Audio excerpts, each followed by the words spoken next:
Ce soir, nous avons le plaisir et l'honneur de recevoir François Cusset, qui enseigne la civilisation américaine à l'université Paris-Ouest Nanterre, qui est chercheur en histoire intellectuelle et politique contemporaine.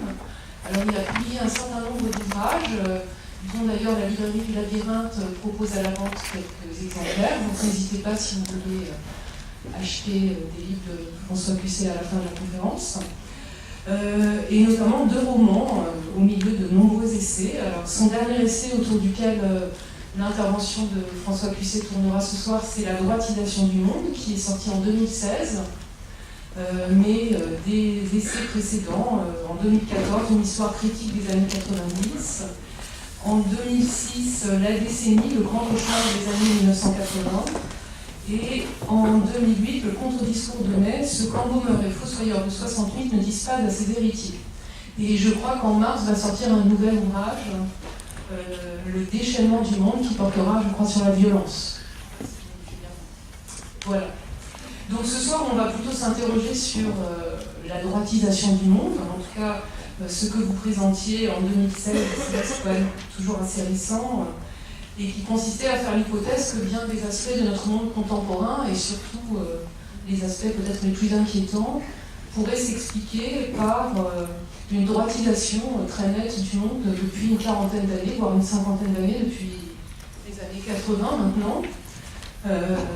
Donc c'est votre hypothèse majeure que je dirais que vous défendez quand même de manière malheureusement assez convaincante.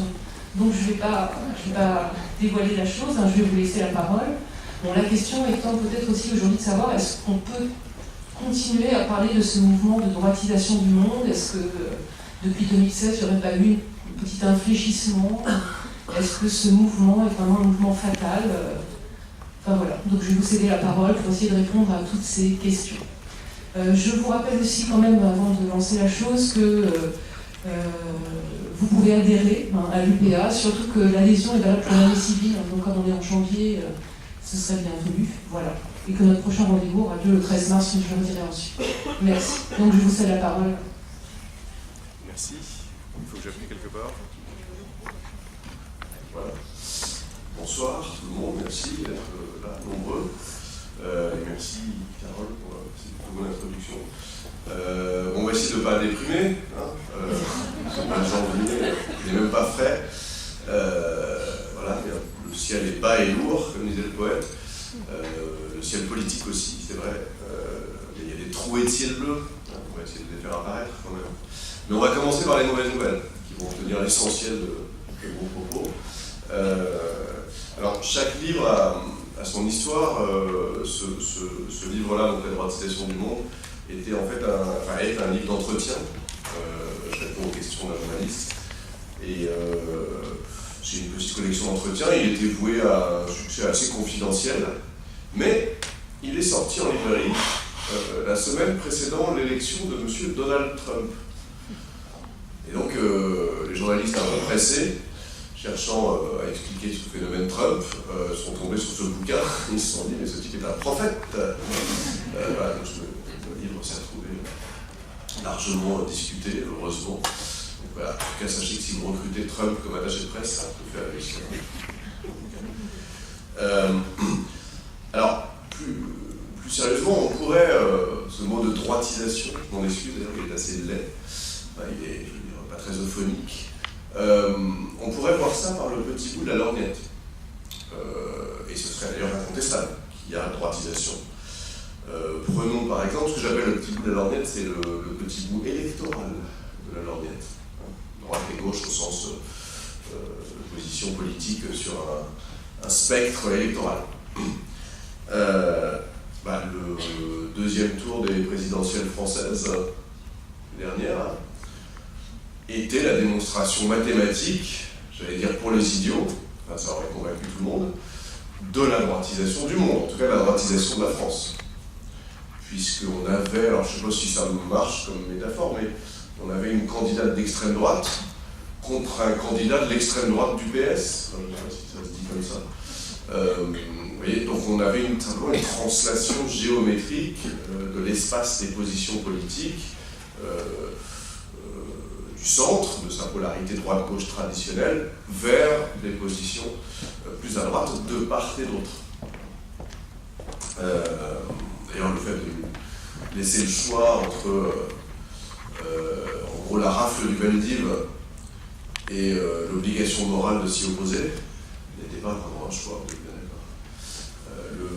Je dois d'ailleurs rendre hommage ici les seuls qui se soient opposés à ce choix obligé, c'était les lycéens, je ne sais pas si vous vous souvenez, juste avant le deuxième tour de cette présidentielle, les derniers qui battaient encore le pavé, au début du mois de mai, il ne se passe plus grand-chose en général, enfin, sauf il y a 50 ans.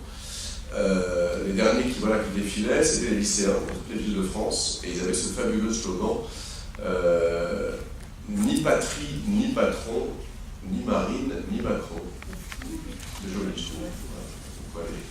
On a beau être mineur pour l'état civil, on peut être majeur politiquement.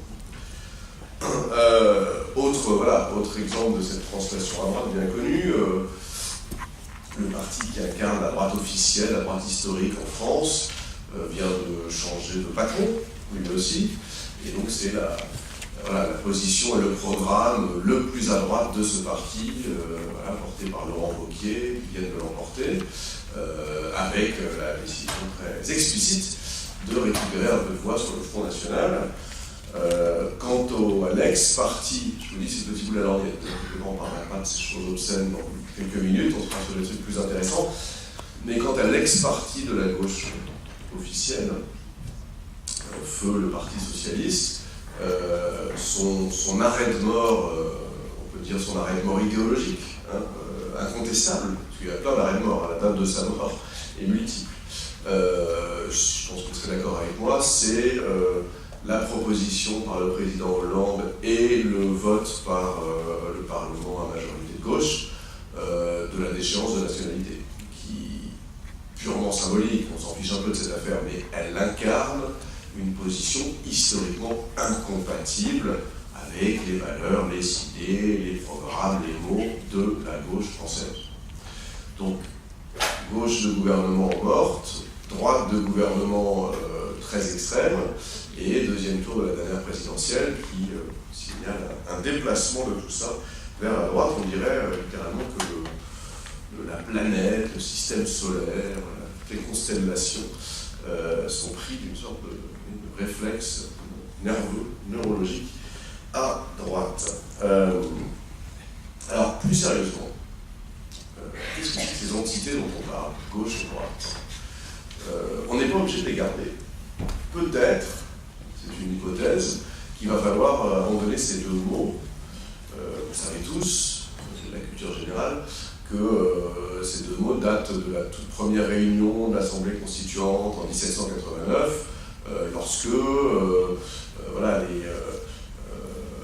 Girondins et Montagnards favorables à la fin de la monarchie se sont trouvés assis à gauche du tribun, enfin de la tribune, et les monarchistes constitutionnels à droite.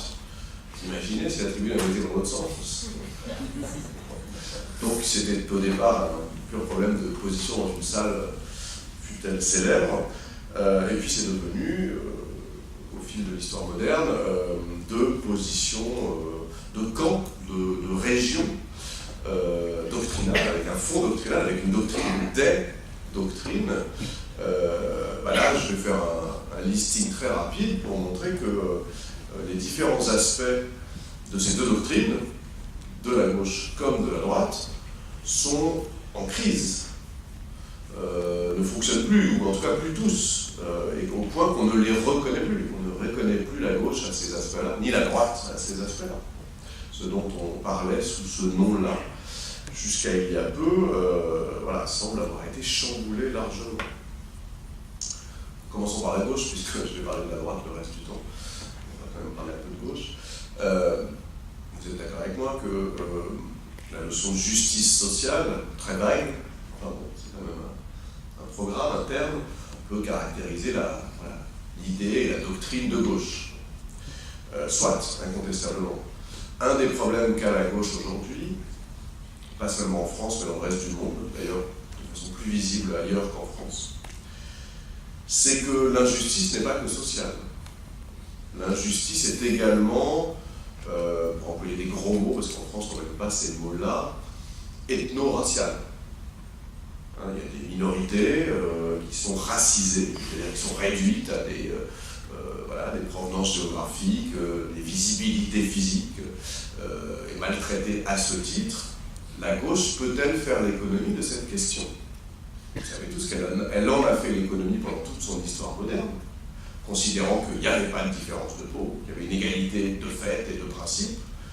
Ben si, il y a une différence si on peut être aujourd'hui discriminé au titre de sa couleur de peau. Bon, voilà, vous voyez de quoi je parle, le multiculturalisme, ce que les Français appellent le communautarisme, comme si c'était un gros mot.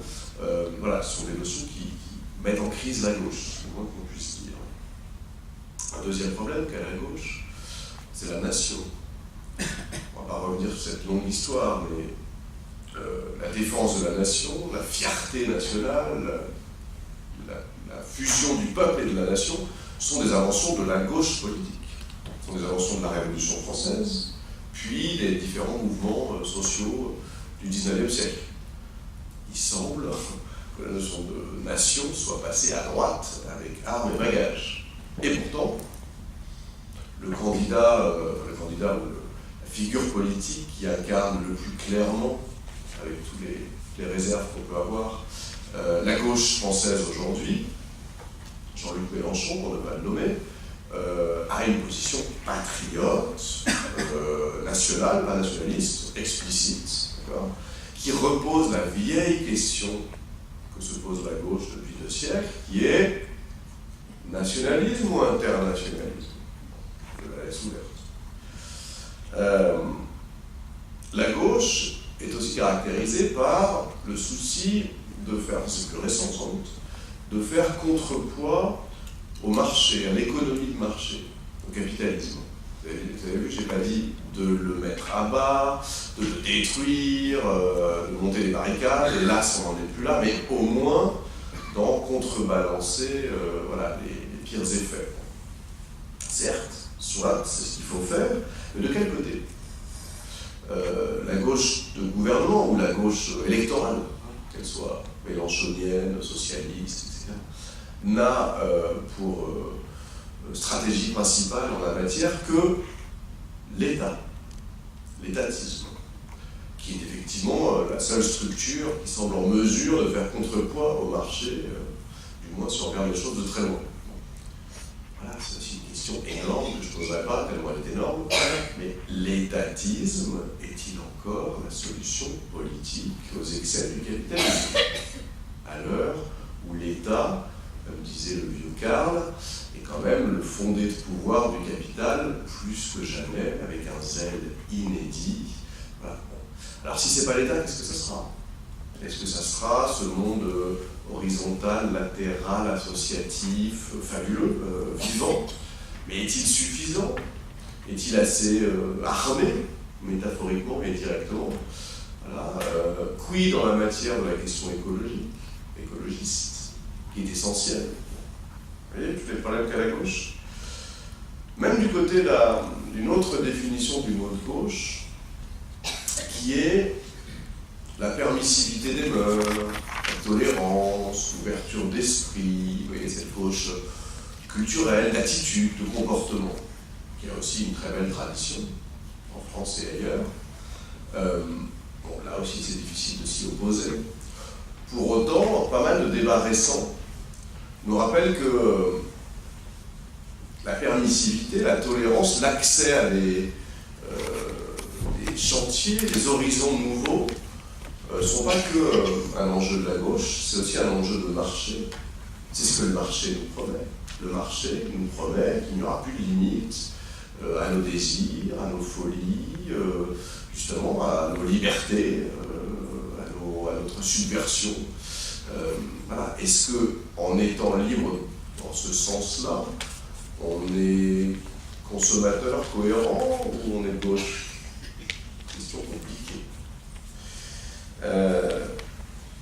Voilà, alors, ça fait effectivement pas mal de raisons de se méfier de cette vieille notion de gauche, de même que la vieille division de la gauche entre gauche gauche modérée, gauche radicale, réformisme, révolution. Vous vous souvenez aussi de ça? Je ne sais même pas si ça tient encore. Alors, essayons de faire le même travail à droite, c'est-à-dire de faire la liste des composantes doctrinales de ce qui caractérise, depuis le cœur de l'époque moderne, une position de droite ou des positions de droite, et de voir en quoi elles sont en crise. C'est plus simple qu'à gauche, en fait. C'est pourquoi mon propos sera plus bref que si j'avais parlé de la gauche. Plus simple et plus effrayant, puisqu'elle semble avoir gagné. Je dirais qu'il y a, on peut le dire autrement, on peut en proposer d'autres, mais qu'il y a 4 composantes doctrinales qui font le cœur de doctrine de la droite, bien au-delà de l'histoire française, bien sûr, en précisant immédiatement que ces 4 composantes ne sont pas toujours, ne s'entendent pas bien, ne sont pas toujours compatibles, qu'elles définissent plutôt plusieurs droites qu'une droite cohérente.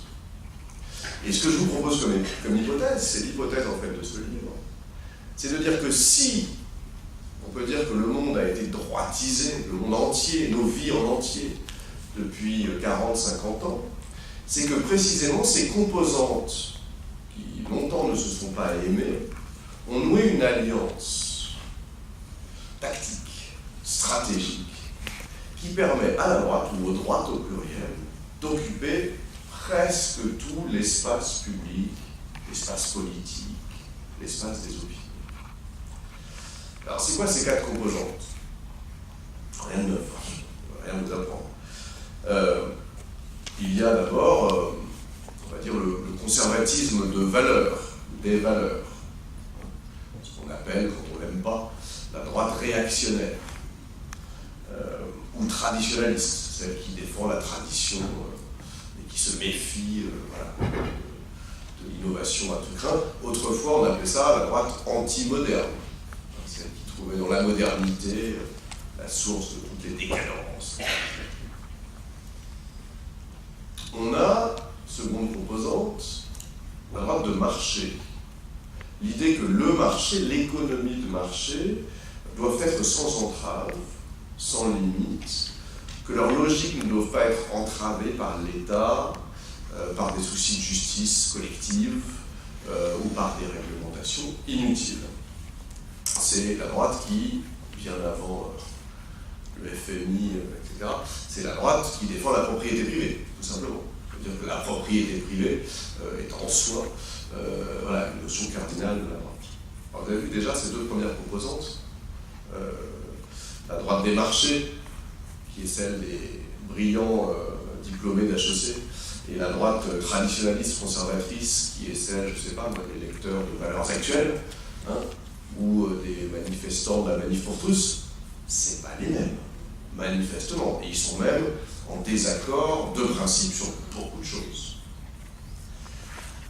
Troisième composante, plus évidente peut-être même que les 2 premières, celle que j'appellerais sécuritaire, la notion de sécurité. Ça, c'est le fond hobbesien de la droite, c'est-à-dire l'héritage du philosophe anglais Thomas Hobbes.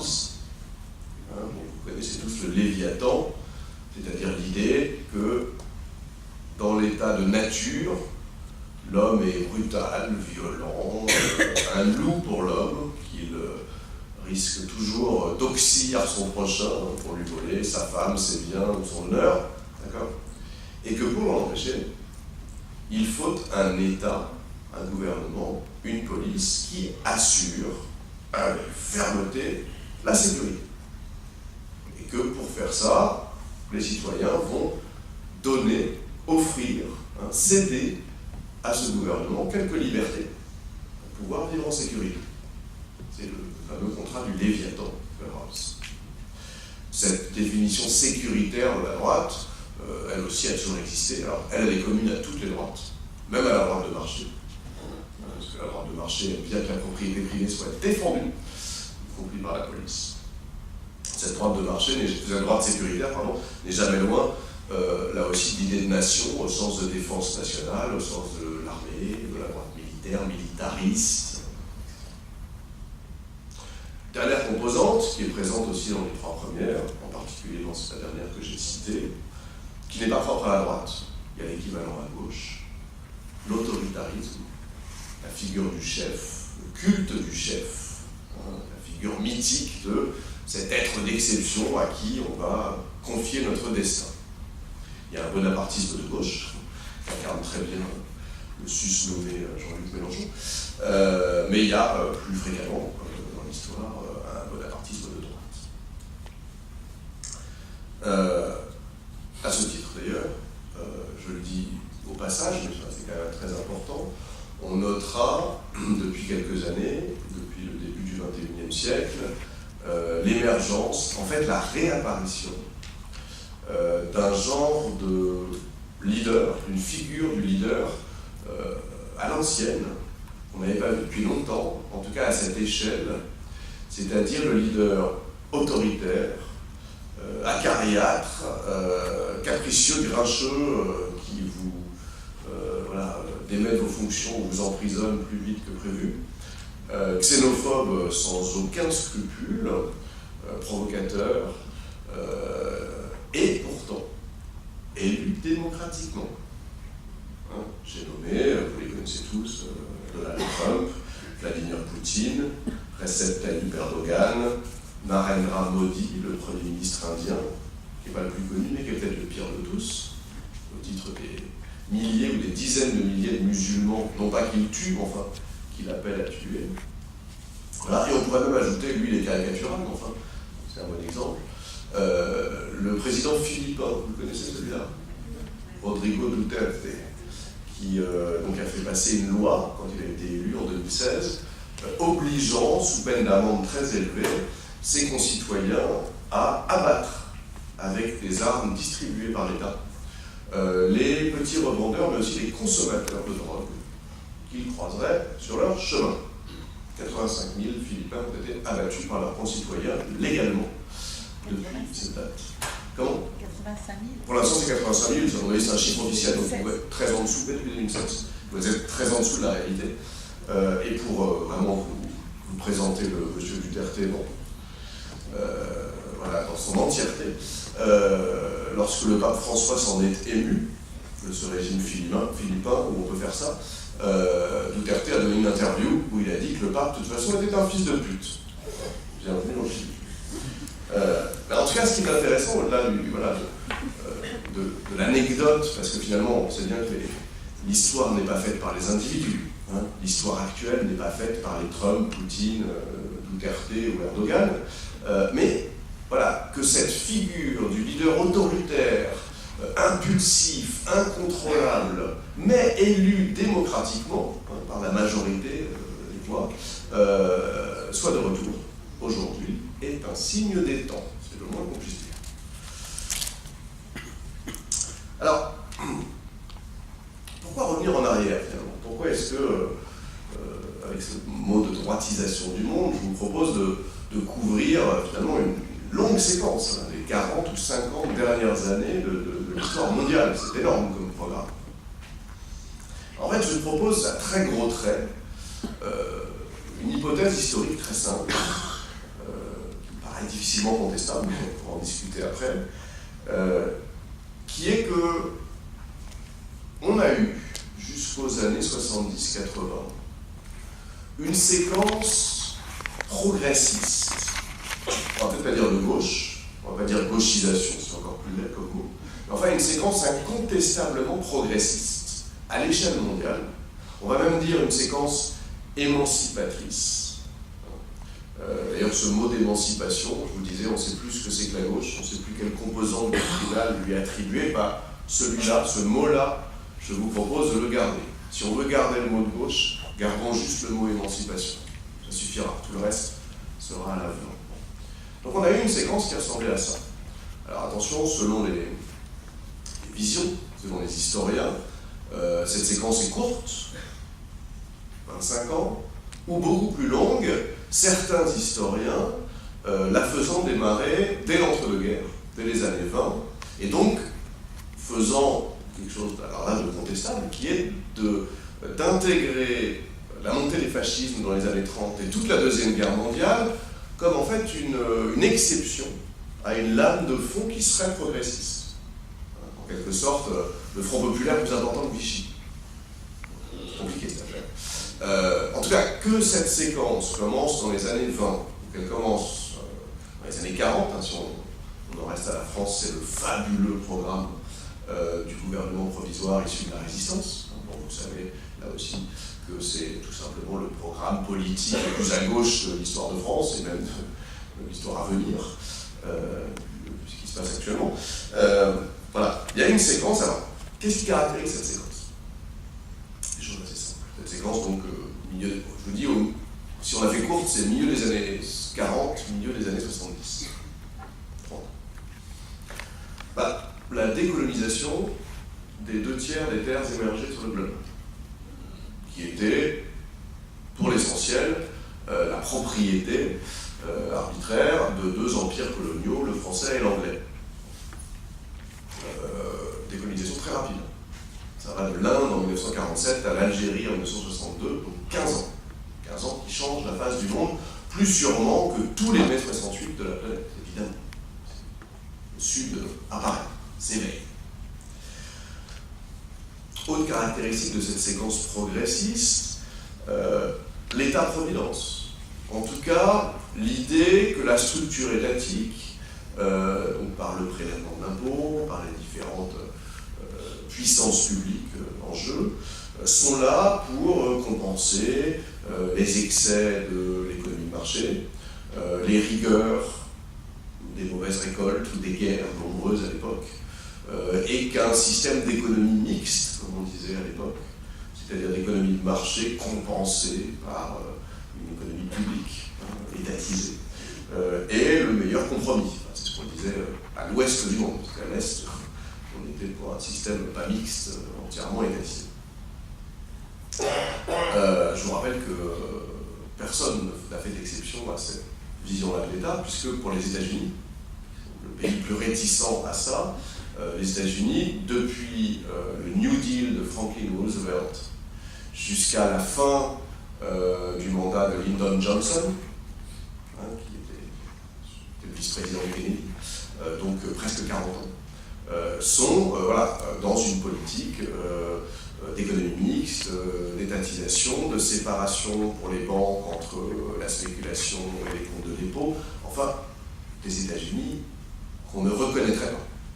Je vous rappelle que Franklin Roosevelt, élu 4 fois président de ce pays, avant qu'on limite à 2 mandats, a fait l'objet de plusieurs dizaines de projets d'assassinat révélés très récemment.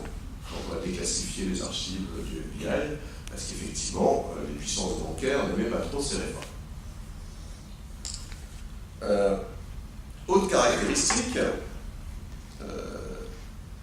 un mouvement, pendant cette phase progressiste de l'histoire mondiale, un mouvement ouvrier et syndical puissant dans les pays occidentaux, on va dire confiscatoire et monopolistique dans les pays de l'Est, et en plein essor dans les pays décolonisés. N'oublions pas que les pays décolonisés sont d'abord des pays avec des régimes séculiers, avec des régimes de gauche, avec des partis, avec des syndicats. Autre aspect, alors peut-être là aussi plus connu, c'est toujours l'écume qu'on se remémore, la lame de fond contre-culturelle, subversive, d'ouverture en termes de mœurs, de culture, d'esprit, libératoire, aussi bien dans les rapports sexuels que dans les rapports entre générations, etc. Toutes les cultures jeunes ou les mouvements de jeunesse des années 50 aux années 70 qui, dans tous les pays du monde, ont enfin eu accès à l'espace public et ont pu faire valoir une autre culture que la culture à la papa ou à la tonton. Dernier aspect, pas les moindres, de cette séquence progressiste, une évolution séculière, une sécularisation de toutes les sociétés. Il paraît fou que c'était un élan mondial, donc à la fois des vieilles sociétés européennes, mais là c'était la fin, la queue de comète d'une évolution commencée avant, au XIXe siècle, mais aussi des pays nouvellement décolonisés, indépendants, hein, il y avait donc des régimes soit séculiers, soit très modérés en termes religieux. Voilà. Et même les États-Unis du God has created us equal, même ce pays-là était dans la phase la plus séculière de son histoire. Bah, c'est facile. Si vous prenez chacune de ces caractéristiques de la phase progressiste, elle a été retournée comme un château de cartes dans la phase suivante. La séquence historique qui fait place à celle-là, celle donc de la droitisation du monde, comment l'appeler? Moi je l'ai appelée droitisation, mot encore une fois qui a ses limites. On peut l'appeler réactionnaire ou régressive au sens purement relatif où elle réagirait à l'ensemble des évolutions que je viens de nommer. Parce que c'est ça, hein, c'est-à-dire que la droite traditionnelle est furieuse de la liberté sexuelle, les marchés, les intérêts économiques privés voient d'un mauvais œil la présence de l'État dans l'économie, voilà, les banquiers n'aiment pas que les syndicats et à ce point-là voient au chapitre, etc., etc. Donc chaque pouvoir, chaque groupe d'intérêts a réagi avec tous ses moyens à la séquence précédente. On peut aussi l'appeler, c'est un terme marxiste, mais il y a quelques termes marxistes qui ont du bon, qu'on peut garder, on peut l'appeler contre-révolutionnaire. Si on admet que ces 30 à 40 ans de séquences progressistes ont été révolutionnaires, moi je pense qu'on peut le dire, à pas mal de points de vue. Hein, vous avez compris que la révolution des mœurs, la révolution de la sécularisation, la révolution décoloniale, voilà, sont des révolutions plus durables et plus fidèles à ce mot de révolution que celle de 1917, trahie un an plus tard, voilà, ou d'autres. Alors, maintenant, rentrons dans le vif du sujet.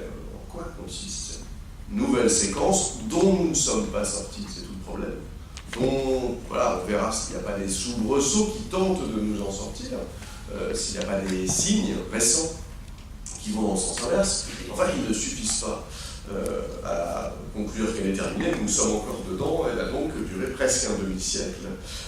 C'est quand même triste que les cycles de droite soient à chaque fois 2 fois plus longs que les cycles de gauche. Enfin, bon, c'est la loi de l'histoire. Alors, on va faire ça assez simplement.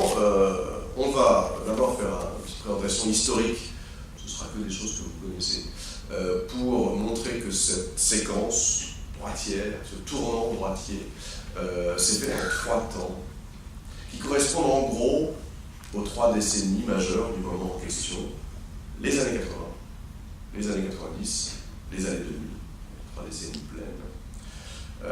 On va voir ensuite en quoi cette droitisation diffère de ce qu'a pu être la droite traditionnelle, qu'elle soit la droite conservatrice, qu'elle soit la droite des marchés.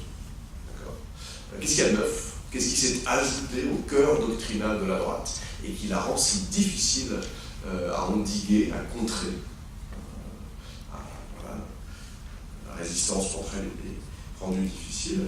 Et puis on finira pour, je veux dire, trouver des trouées de ciel bleu dans le ciel gris, par voir ce qu'il y a comme résistance, comme alternative aujourd'hui à cette lame de fond droitier. On commence par la partie historique. Alors tout commence dans les années 70, et dans cette première séquence, cette première phase va du milieu des années 70 à 1989. Et là, chute du mur de Berlin, tout à fait inattendue, comme vous vous en souvenez. Cette première phase, c'est une phase d'émergence du néolibéralisme, de la doctrine néolibérale. Il faut d'abord préciser que les néolibéraux sont tout à fait minoritaires pendant cette période-là. Ils ne sont pas écoutés par tous les pouvoirs, ils ne sont pas majoritaires dans les parlements, dans les conseillers politiques des chefs d'État. C'est une minorité d'idéologues et d'activistes virulente, hein, mais voilà, qui n'a pas encore convaincu tout le monde. Et on va voir comment des événements historiques, des évolutions politiques vont quelque sorte leur donner raison, sembler leur donner raison, et les faire accéder au pouvoir. La doctrine néolibérale, ce mot, je ne suis pas fanat du mot, c'est un peu un mot par défaut, Si vous regardez dans une librairie, les bouquins sur le néolibéralisme sont tellement différents, on ne sait plus ce que c'est exactement. Enfin, moi, je garderais quand même 2-3 critères, hein, si on veut quand même définir ce que c'est que l'idéologie ou la doctrine néolibérale.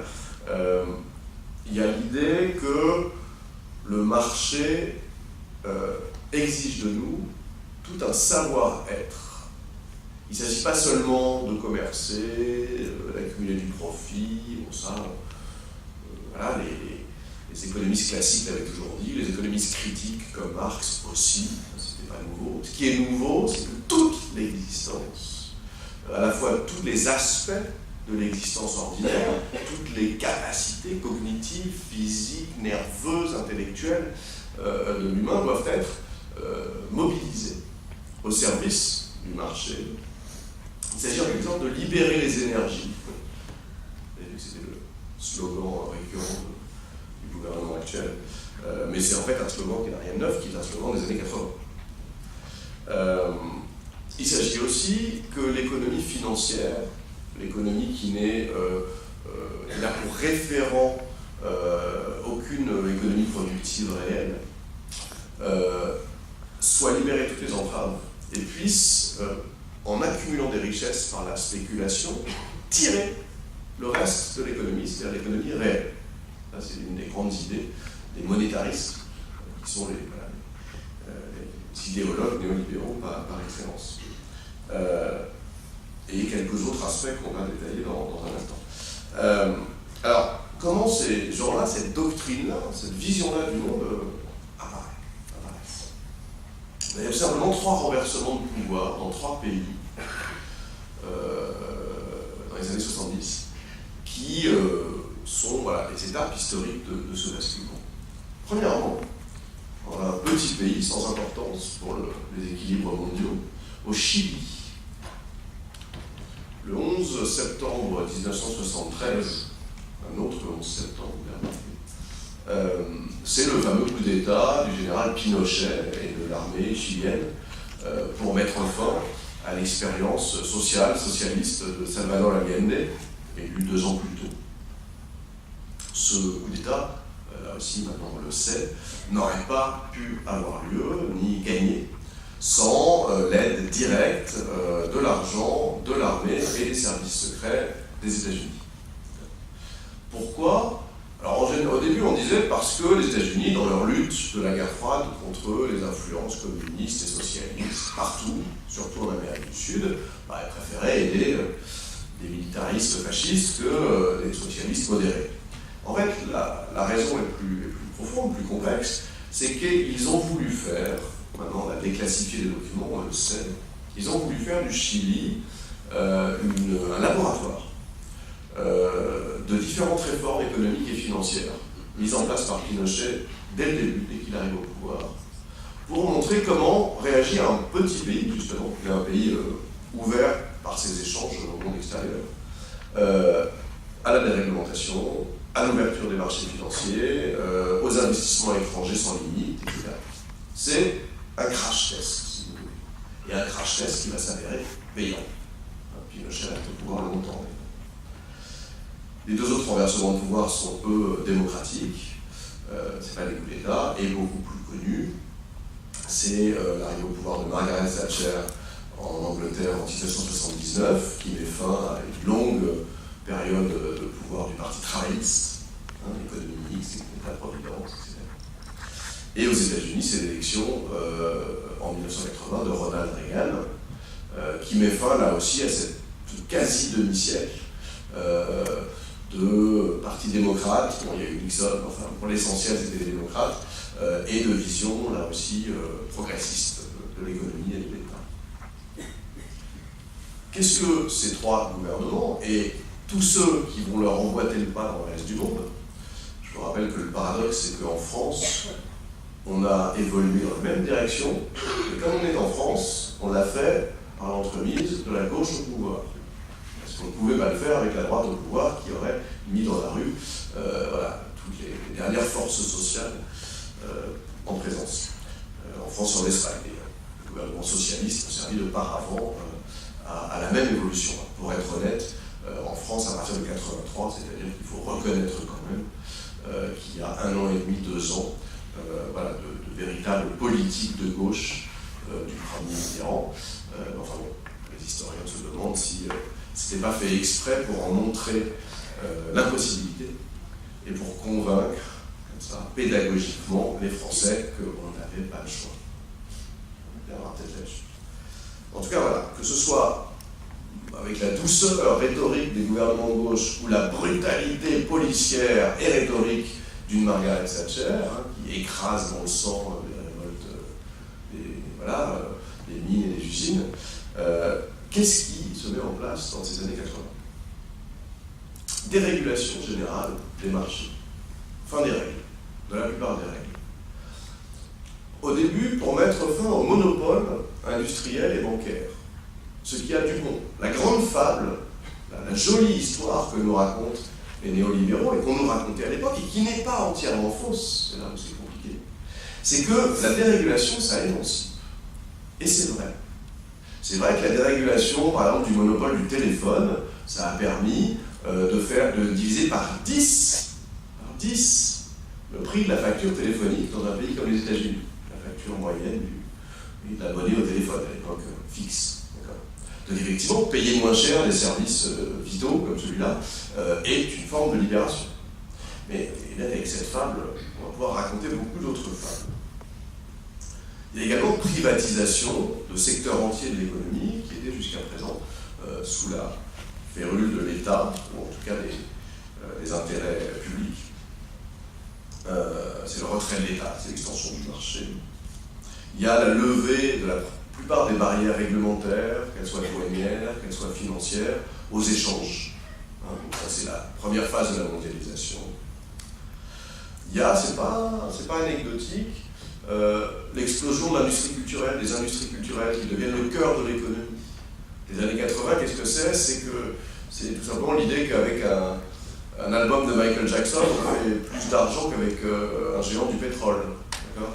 C'est-à-dire qu'on a l'apparition au cœur de l'économie de ces industries de la culture qui autrefois étaient finalement à la marge de l'économie, étaient à peine des secteurs rentables. C'est l'époque de l'argent roi, hein, c'est l'époque des esbroufs, c'est l'époque des paillettes, c'est l'époque surtout de l'individualisation généralisée de tout.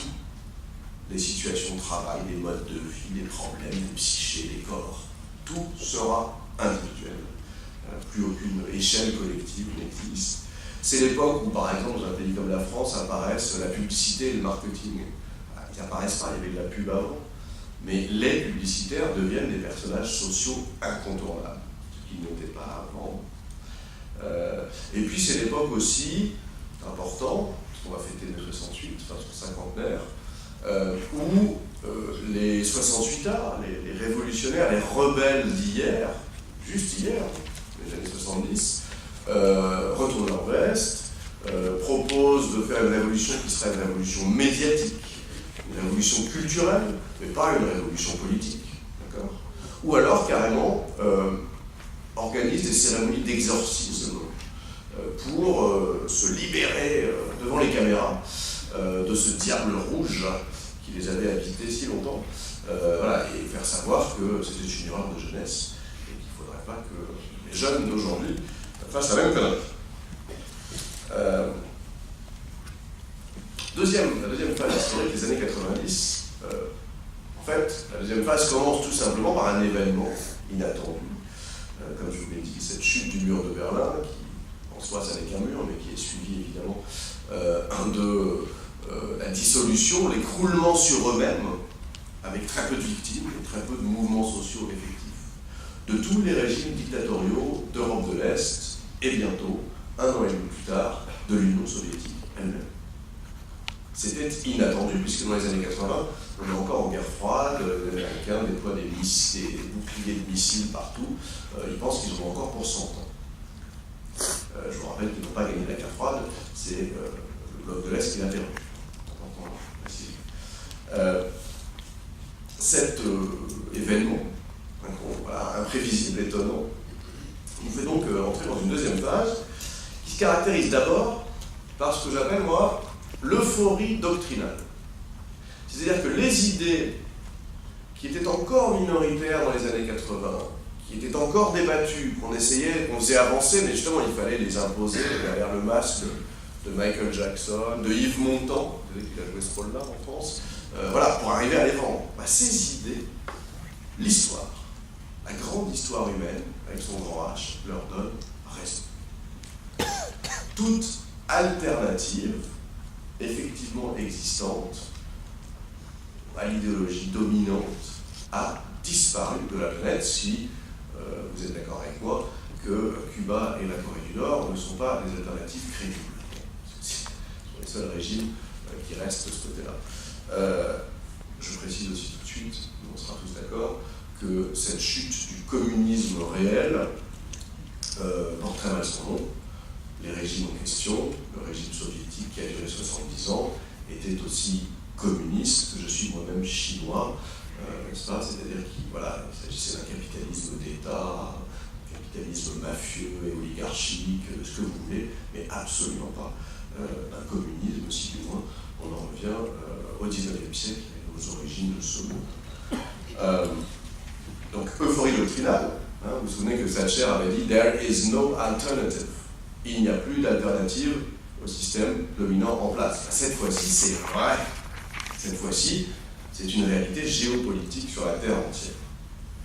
D'où, dans cette euphorie, le mensonge idéologique, qui est le grand mensonge des années 90. Un mensonge qui va s'avérer faux très vite, on va très vite comprendre que c'est un mensonge, qui consiste à dire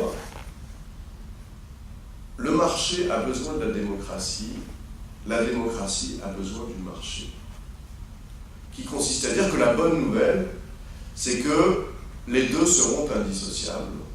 Peut-être que c'est l'économie de marché qui a gagné sur la terre entière, mais c'est la seule chance que la démocratie s'étende. Alors, là aussi, comme vous le savez, les modèles de croissance économique des années suivantes, ce sera plutôt les régimes féodaux du Golfe Persique et la Chine du parti unique que les démocraties. Donc, cette articulation entre marché et démocratie, ça ne va pas tenir.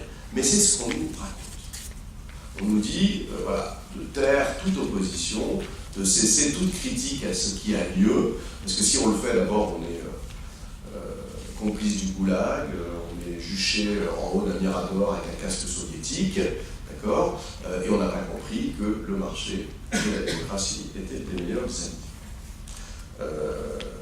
Ces thèses un peu datées, que je résume caricaturalement, ont été résumées notamment dans un best-seller de cette époque-là. Au départ, c'est un rapport d'un historien américain pour un grand think tank de Washington. C'est bien sûr le rapport de Francis Fukuyama, La fin de l'histoire et le dernier homme, où il dit que le projet, la prophétie de Hegel, le grand philosophe allemand du XIXe siècle, s'est accompli. La liberté politique, la liberté économique, la libération de l'humanité comme processus sont arrivés à leur terme, non plus d'ennemis ou d'alternatives réelles, non plus qu'à s'étendre naturellement. L'homme accompli, achevé, est né. Ce qui ouvrirait une période de pacification nécessaire des rapports entre nous et des rapports entre les États. Alors l'ironie tragique, c'est que ces années 90 sont d'abord et avant tout la décennie du retour de la guerre. Parce qu'en fait, la guerre froide avait ce gros avantage qu'elle avait mis une chape de plomb sur beaucoup de conflits interétatiques, interidentitaires, interreligieux. Elle a provoqué effectivement une guerre de Corée et une guerre de Vietnam, regrettable, mais effectivement on peut dire qu'elle a eu pour effet de diminuer le nombre des conflits. Et bien, fin de la guerre froide, boum, bienvenue à nouveau dans le monde de la guerre. Allez, on en cite au moins 3. La décomposition tragique de l'ex-Yougoslavie tout au fil des années 90. Elle commence en 91, elle s'achève en 2000, avec toutes les images et les guerres que vous savez. Moins intéressante pour les médias, l'interminable guerre civile qui ensanglante l'Algérie, entre les militaires et les islamistes pendant toute cette décennie. Et sur ce même continent africain, le seul génocide complet du XXe siècle, avec le génocide juif par les nazis, qui a lieu au Rwanda au printemps 1994, où la minorité Tutsi est décimée, 900 000 morts, par la majorité Hutu. Voilà. Monde pacifié, fin de l'histoire, dernier homme, bof. Il y a aussi, dans cette deuxième séquence, deuxième décennie, les années 90, la financiarisation de l'économie. C'est peut-être d'ailleurs le changement le plus important. Tout ce qui avait été annoncé dans les années 80 est effectivement mis en place dans les années 90. C'est l'époque du tournant actionnarial, c'est-à-dire que pour beaucoup de raisons, on n'a pas le temps de résumer là, le pouvoir économique passe des propriétaires du capital, en général les grandes familles, les rentiers, en petit nombre, à un actionnariat diversifié, très nombreux, fait de petits et de grands actionnaires, invisibles, non élus, non représentatifs, et qui décident de tout. Ce tournant actionnarial inverse la logique capitaliste traditionnelle, qui voulait que les actionnaires et les propriétaires du capital soient au service de l'entreprise. C'était l'idée du capitalisme à l'ancienne. C'est désormais l'entreprise qui est au service des actionnaires. Alors, on en est encore. Alors, on a aussi, autre triste spécialité de cette décennie 90, à l'intérieur de l'État, des puissances publiques, un ensemble de réformes pour faire passer dans l'État, chez les fonctionnaires, les logiques de management, de précarisation, d'optimisation en vigueur dans l'entreprise. C'est le New Public Management, qui commence sous Clinton aux États-Unis, sous Tony Blair en Angleterre, et qui veut, on en est là maintenant en France, voilà, qu'un fonctionnaire des postes ou professeur d'université réagissent aux mêmes injonctions au rendement, à l'efficacité, aux chiffres, qu'une profession libérale ou un commerce. Et puis, aussi dans ces années 90, on a, ça c'est plus discret mais ça nous intéresse, il semble qu'on ait un changement d'ennemi ou de menace. C'est encore très discret. Il semble qu'à l'ennemi social, c'est-à-dire à l'époque de la lutte des classes, qu'on décide de terminer, révolue, finir la lutte des classes, se substitue un ennemi, comment dire, on ne peut pas encore lui donner un visage ethnique, ce serait du racisme, on peut peut-être lui donner un visage religieux dans certains pays, notamment en France, l'islam, on ne peut pas le nommer. La première année de cette séquence des années 90, dans le découpage, c'est 1989. 1989, c'est étonnant. En juillet 1989, on célèbre le bicentenaire de la Révolution française. Donc on confie à un publicitaire très célèbre l'organisation du défilé, toutes les célébrations qui sont fabuleuses, suivies en mondiovision par la terre entière, et qui ont pour message principal quand même que c'était super mais c'est fini. C'est-à-dire que la Révolution française avait ouvert une séquence historique révolutionnaire, l'époque sociale, l'époque des mouvements sociaux, et qu'elle est terminée. On va passer à autre chose maintenant. Ça c'est le début de l'été. Un mois et demi plus tard, beaucoup plus discrètement, pas du tout en mondiovision, à la rentrée de septembre 89, le proviseur d'un collège de Creil, à mi-chemin entre ici et Paris, refuse l'entrée au collège de 2 étudiantes voilées, musulmanes. C'est la première à faire du voile. Comme vous savez, elle sera suivie d'une série d'affaires du voile et va finalement lancer dans l'espace public français cette question-là, cette polémique-là. Voilà. C'est un peu facile de dire qu'à un mois et demi d'échéance, on a ces deux choses-là. On a quand même l'impression qu'un ennemi se substitue à l'autre, qu'un type de conflit ou de lutte va se substituer à l'autre, non pas en réalité, parce que nous ne sommes pas islamophobes, mais dans les discours dominants, ceux des médias, ceux des intellectuels, ceux même des politiques. Et bien, de la même manière que notre deuxième décennie avait commencé par un événement imprévu, notre troisième décennie, notre troisième séquence commence par un événement tout à fait imprévu, encore plus imprévu, qui est, bien sûr, qui sont les attentats du 11 septembre 2001 à New York et Washington. Le problème, c'est que, bon, ils sont imprévus, mais que, immédiatement, les élites mondiales, américaines en particulier, vont en faire l'événement majeur, la page qui se tourne, l'an 1, c'est facile, 2001, d'une nouvelle époque, d'un nouveau millénaire. D'accord ? Ils vont réinterpréter cet événement tragique, certes, comme un changement de paradigme. On change d'époque. Et ils vont nous dire, et on va tous croire pendant quelques années, que justement, on n'est plus à l'époque de la lutte des classes, de l'affrontement des intérêts sociaux et économiques, mais qu'on est désormais, et que c'est beaucoup plus important, à l'époque du clash des civilisations. En l'occurrence, la musulmane contre l'occidentale, mais ça peut prendre d'autres formes. Ça peut être la chinoise contre l'occidentale, il y aura toujours l'occidental de toute façon. Ça, ce sont les thèses d'un anthropologue américain inconnu jusqu'au 11 septembre 2001, puis soudain best-seller, Samuel Huntington, The Clash of Civilizations.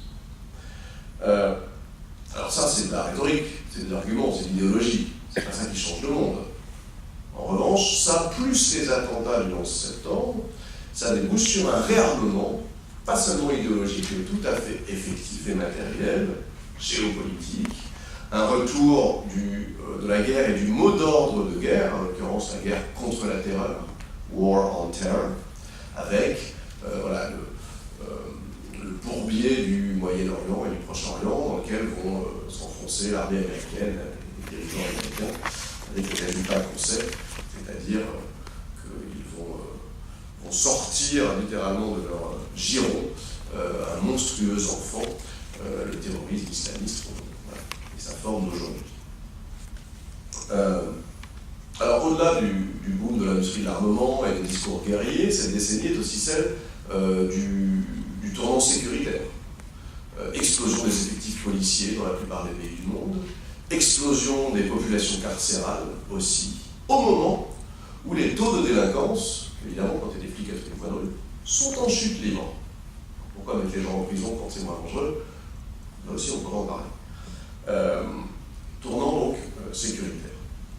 Finalement, ces évolutions-là font que cette décennie, les années 2000, peut-être la plus importante des trois, est celle de l'alliance effective entre les deux droites ennemies, ou les deux droites très distinctes, que sont la droite conservatrice, réactionnaire, traditionnaliste, et la droite libérale des marchés et des entreprises. C'est l'époque de la main tendue entre néoconservateurs et néolibéraux, aux États-Unis d'abord, mais dans le reste du monde. D'où leur emprise sur l'espace public, sur l'espace politique et leur pouvoir durable. C'est une autre question, mais on pourrait présenter le bilan du sympathique et élégant Barack Obama comme un bilan tout à fait susceptible de satisfaire néoconservateurs comme néolibéraux. C'est aussi, cette décennie des années 2000, celle d'une accélération du pouvoir d'entités nouvelles, non élues, non gouvernementales, méconnues sinon par leurs initiales, leurs acronymes, et qui sont désormais décisives. FMI, qui pousse à la réforme obligée dans tout un ensemble de pays du monde, OMC, dont les réunions annuelles sont l'occasion de contre-sommets épiques, UE, Union européenne, puisque c'est quand même la décennie de la mise en place de l'union monétaire, donc un cran très net de plus dans la construction de cette Europe-là. Voilà, et c'est aussi la décennie où le sud de la planète a des taux de croissance à 2 chiffres qui le font émerger pour le coup, sur la scène économique, avec des élites politiques et économiques puissantes et influentes. Voilà. Cette fois-ci, ce ne sont plus de simples sous-traitants de l'Occident, mais de véritables acteurs du nouveau système mondial. Pour finir sur cette décennie-là, parce qu'elle est quand même multiple, complexe, c'est aussi la décennie où on voit non plus la réapparition des guerres, comme dans les années 90. Hein, on peut appeler guerre effectivement ce qui se passe en Irak et en Afghanistan. C'est une occupation avec du coup une réaction terroriste. Mais c'est plutôt une décennie où on voit se multiplier, se démultiplier les formes de violence paraguerrières, pas directement guerrières. Guerre de la drogue en Amérique centrale et en Amérique du Sud, d'accord. Retour de guerre interidentitaire durable, pérenne, qu'elle soit celle du Congo, hein, la République démocratique du Congo, est le pays qui a subi la guerre la plus meurtrière et la plus longue des 50 dernières années. 23 ans, 6 millions et demi de morts. Okay. Ou que ce soit plus classiquement, mais enfin ça s'aggrave, la lutte fratricide entre chiites et sunnites au Moyen-Orient.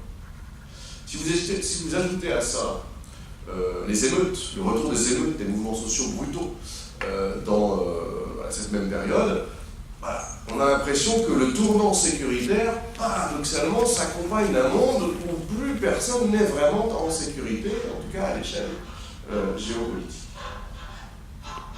Dernière date pour finir l'histoire de tout ça, elle est importante, c'est la crise boursière, le crash de 2008-2009. En fait, il a été d'une gravité majeure, à la fois sous-estimé et puis que les commentateurs ont exprès atténué. Pourquoi est-ce que ça n'a pas mis à bas le système monde? Parce que les banques d'investissement et les compagnies d'assurance responsables de ce crash se sont vus renflouer, leurs pertes entièrement épongées par les plus grandes levées de fonds étatiques de l'histoire humaine.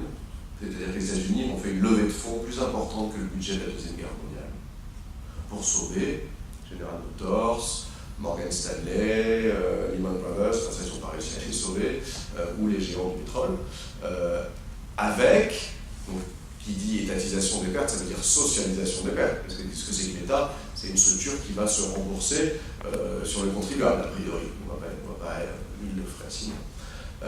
Voilà, avec donc les effets concrets, c'est-à-dire que les banques, les géants de l'industrie et les compagnies d'assurance en question, en échange de cette manne très généreuse, ne se sont vus imposer aucune règle nouvelle. Hein, moi, c'est pour ça que je dis que Obama, encore une fois, aussi intelligent soit-il, parce que c'est un intellectuel et c'est le seul dans l'histoire des présidents américains, c'est une bonne nouvelle, a raté l'occasion d'être le Franklin Roosevelt du XXIe siècle. Je sais que c'est un peu plus compliqué que ça, mais d'imposer à ces géants de l'économie américaine et mondiale qui contribuaient à sauver des règles à respecter, qu'il ne leur a pas imposé, si bien qu'elles ont continué comme avant, comme en 40, plutôt comme en 80, et qu'on est désormais au bord de la prochaine qui sera la bonne. Excusez-moi pour la météorologie un peu rapide.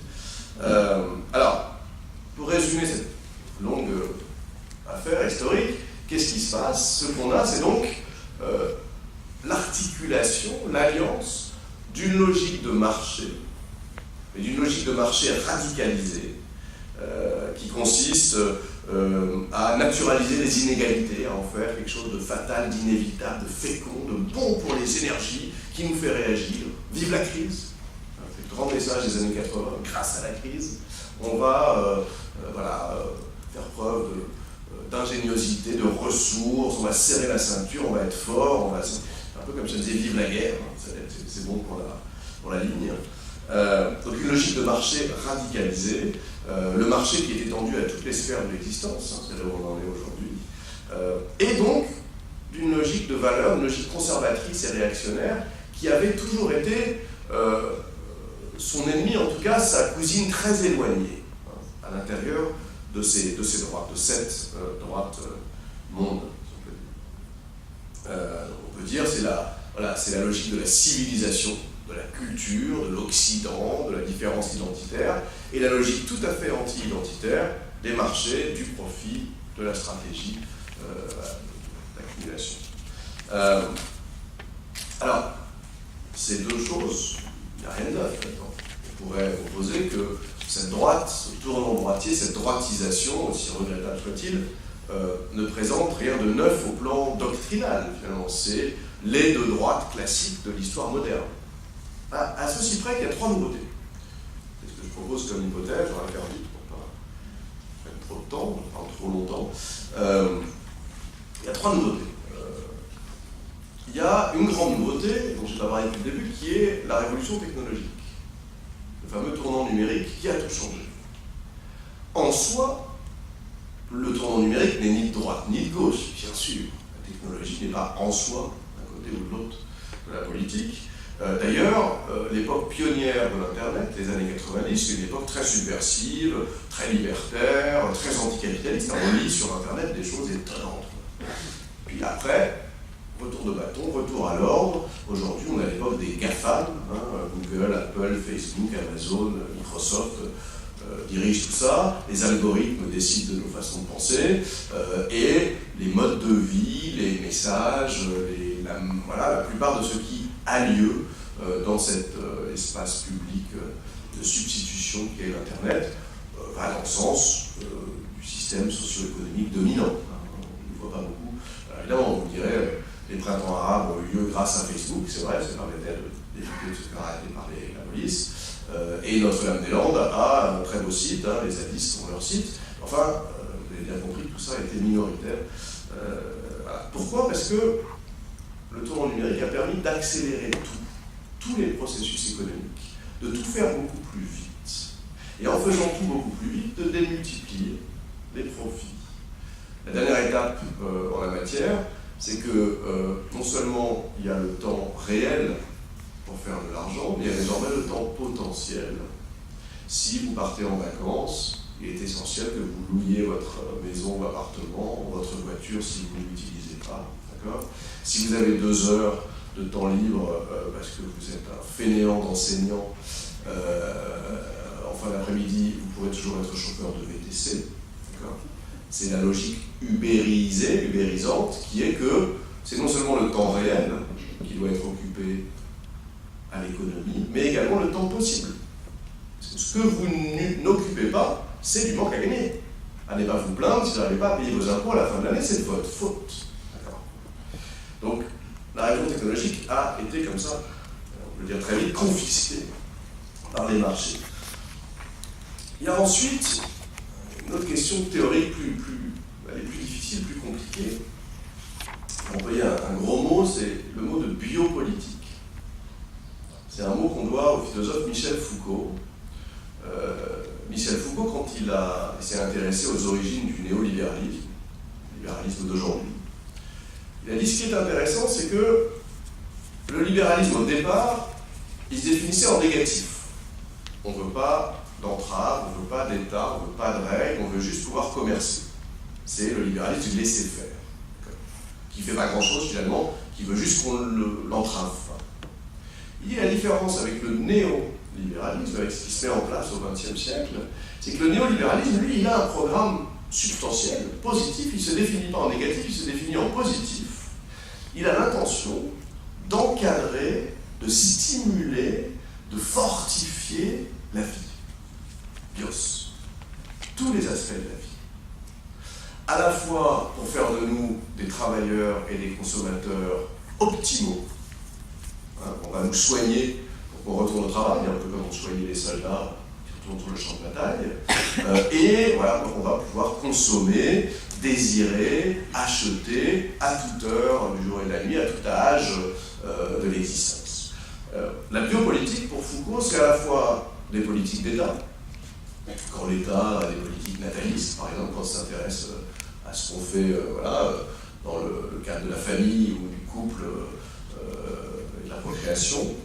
La biopolitique, c'est bien sûr l'immense industrie pharmaceutique, qui est sans doute celle qui a le plus d'impact direct sur nos vies aujourd'hui, par la camisoles chimiques, les antidépresseurs ou les différentes maladies qu'elle entretient, n'est-ce pas, au lieu de les soigner. On pourrait aussi dire que la biopolitique, c'est le poids des médias, y compris des médias en ligne, des réseaux sociaux, des messages qui nous font passer, tout essayer, avoir une vie incroyable, s'éclater, ne pas mourir idiot, essayer des expériences extrêmes, vous voyez. Ce qui est le savoir-être ou le vouloir-être néolibéral contemporain, celui que les réseaux sociaux reflètent si bien, il est biopolitique, c'est-à-dire qu'il nous donne une certaine image de la vie qui est de stimuler les forces de vie, au lieu voilà, de nous en laisser décider, on va dire. Ça se voit très bien, d'ailleurs c'est l'argument numéro 1 de Michel Foucault, parce que c'est son sujet, dans l'évolution des comportements sexuels.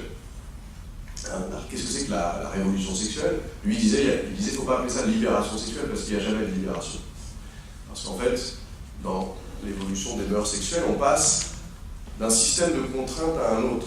On n'est jamais libéré, c'est pas comme si à un moment on pouvait retirer un corset de contraintes et avoir une sexualité brute, nue et libre, hein, comme le bon sauvage, ça n'existe pas. La sexualité, disait Foucault, c'est un ensemble de normes. Sauf que les normes, autrefois, étaient restrictives, hein, elles ont été chrétiennes, puis elles ont été bourgeoises, hein, on fait ça discrètement, on n'en parle pas, le porno est à peine visible, c'est surtout pour la procréation que l'on s'accouple, etc. Et ces normes sont devenues, avec la révolution sexuelle, incitatives. Qui n'a pas une vie sexuelle débridée, délirante, qui n'a pas tout essayé, qui ne va pas sur les sites de rencontres les plus osés, a raté sa vie. Cette norme-là, qui est une norme implicite, mais qui est très présente dans nos vies et sur Internet, est une norme biopolitique. C'est-à-dire c'est une norme qui a l'air de nous vouloir du bien, on est d'accord, plus que si on était puni comme autrefois pour impudeur ou obscénité. Mais en nous voulant du bien, elle normalise nos vies. Donc ils sont normalisés, il y a une norme à respecter, et une norme qui va surtout et avant tout dans le sens du marché, des marchés. Il va de soi que la sécurité est un marché, comme vous savez, c'est le seul domaine où on fait de l'argent sur Internet. Allez demander aux médias d'information qui perdent de l'argent sur Internet. En revanche, pornographie en gagne. Voilà, et la dernière chose, je finirai là-dessus avant qu'on discute tous ensemble, la troisième composante, la troisième nouveauté doctrinale, c'est l'ordre, mais alors attention, pas l'ordre en soi, l'ordre vous allez me dire tout de suite, mais l'ordre c'est la définition de la droite, ça l'a toujours été. L'ordre en un sens nouveau, non plus l'ordre au sens de la schlag, du bâton, de la police qui vous force par la coercition à respecter l'ordre social, l'ordre au sens de la pacification des mœurs. Grand thème libéral et néolibéral des 50 dernières années, c'est-à-dire qu'il s'agit qu'on se contrôle les uns les autres, chacun se contrôle soi-même, l'ensemble des dispositifs socio-économiques sont des dispositifs de contrôle. Les enfants de 4 ans dans les écoles maternelles aux États-Unis ont des entretiens de motivation pour rentrer à l'école maternelle. Bon, vous inquiétez pas, on a tout ça chez nous. Les retraités de nos jours, et c'est pour leur bien, doivent passer obligatoirement, sinon leur mutuelle leur fera payer, un ensemble d'examens de santé, évidemment, pour de bonnes raisons, parce que ça permet de prévenir les maladies, mais l'évaluation de la naissance à la mort, le contrôle, l'intercontrôle, l'endocontrôle, l'omnicontrôle, est le pilier de l'ordre. De cet ordre nouveau dans lequel on vit, où je m'étonne toujours qu'il n'y ait pas plus de désordre, qu'il n'y ait pas plus de gens qui pètent un plomb, comme on dit, de cet ordre, on a fait disparaître l'idée même de conflit. Alors, le conflit est absolument présent. La lutte des classes est plus forte que jamais. À l'échelle mondiale, il suffit d'allumer la télévision pour s'en rendre compte que ça va mal. En revanche, dans nos discours, dans nos façons de parler, dans nos rapports marchands et commerciaux les uns avec les autres, où tout le monde est ami, hein, like, pas like, Facebook, vous voyez, où si vous louez une voiture, vous la louez à un ami. Vous ne l'avez jamais rencontré, non, vous ne l'avez jamais, mais c'est un ami. La caissière obligée de sourire sous peine d'être licenciée, c'est pour qu'elle ait un rapport amical avec les clients. Ce rapport généralisé à l'informel, la cool attitude obligée, si vous voulez, a désamorcé beaucoup des conflits. Vous savez, c'est le fait qu'on appelle partenaires sociaux, ce qu'on appelait autrefois le terme plus conflictuel, qu'on appelle ingérence humanitaire, ce qu'on appelait autrefois guerre, ou frappe chirurgicale. Vous savez, c'est cette fameuse euphémisation du langage. Mais pas que du langage, des représentations, des façons d'être entre nous. La question, c'est de savoir jusqu'à quel moment ça va tenir. Parce qu'on peut faire semblant, on peut désamorcer les conflits, on peut changer le langage, on peut obliger les caissières à sourire, mais tout ça est un vernis derrière lequel le conflit a lieu, un conflit rentré, des haines et des rancœurs rentrées, qui explosent parfois, qui ne resteront pas rentrés bien longtemps. Le gros problème, c'est que comme j'étais beaucoup trop long, la partie positive et optimiste de mon désespérant panorama, j'aurais pas le temps de le faire. Ce que je voulais dire, on peut le faire en parlant maintenant, c'est que à tout ça, à cette droitisation du monde, à ce demi-siècle contre-révolutionnaire, certains réagissent que depuis une dizaine d'années, un ensemble de mouvements sociaux dispersés. Tout le problème, c'est qu'ils ne sont pas coordonnés les uns avec les autres, qu'ils ont des motivations, des motifs tout à fait différents, pour l'instant pas alignables, laissent penser qu'on peut peut-être changer de séquence. Alors je vais juste les lister, des choses aussi variées que les nouveaux mouvements de jeunesse, qui soient ceux des zadistes, pas que en France, mais dans toutes les régions du monde où on va s'installer à la campagne parce que c'est moins cher qu'en ville et où on s'organise une forme de vie dérogatoire au niveau du marché. Il ne faut pas oublier que ces mouvements de jeunesse sont la suite de la séquence altermondialiste au tournant du millénaire, interrompue par les attentats du 11 septembre. Il y a l'excellente nouvelle que furent en 2011 les printemps arabes. Alors pourquoi on les a oubliés? Parce qu'évidemment, comme toujours, la révolution ça finit mal. On le sait. Je vous défie de m'en citer une qui est bien finie. Donc elles ont fini par le retour des islamistes dans certains pays et des militaires dans d'autres. Il n'y a que la petite Tunisie qui tient tant bien que mal, et plutôt mal que bien, mais enfin elle tient. Pour autant, la preuve a été apportée qu'un mouvement social, non coordonné, non planifié, séculier, relativement dans l'ensemble laïque, a pu renverser des dictatures indéboulonnables soutenues par l'Occident depuis des décennies dans des régions du monde où on disait ces gens-là n'arriveront pas tout seuls à instaurer la démocratie chez eux. Donc qu'on ait pu donner tort à ces bêtises-là est quand même une bonne nouvelle. Alors je renverrai ces statistiques, c'est un peu idiot, ce sera mon dernier mot, à un drôle d'outil statistique qu'a mis au point un anthropologue de l'Université Paris 8, Alain Berthaud. Ah, il est venu, c'est parfait. Qui, alors, l'outil a plein de défauts, parce qu'évidemment, le type ne peut pas à lui tout seul vous faire un compte exhaustif des mouvements sociaux, des émeutes, etc. Par contre, en le tenant depuis 2005-2006, il a pu montrer une évolution à l'échelle mondiale des mouvements sociaux, des émeutes, qui leur donnent des motifs différents, selon qu'elles sont raciales, identitaires, sociales, etc.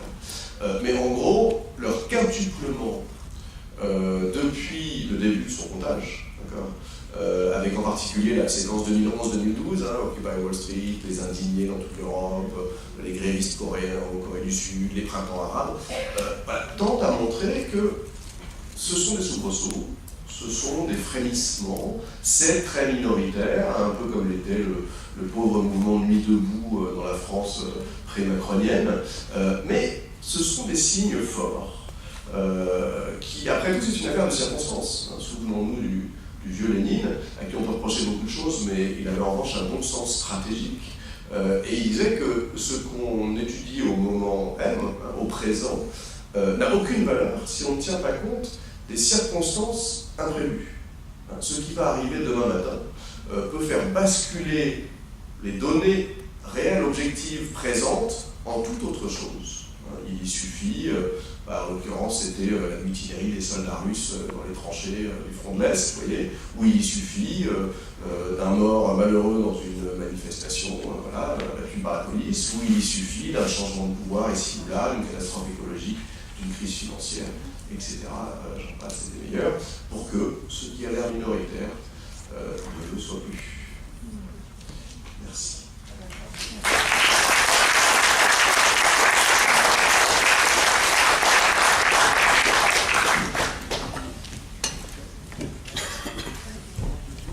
Merci beaucoup. Je suppose qu'il va y avoir des questions dans la salle.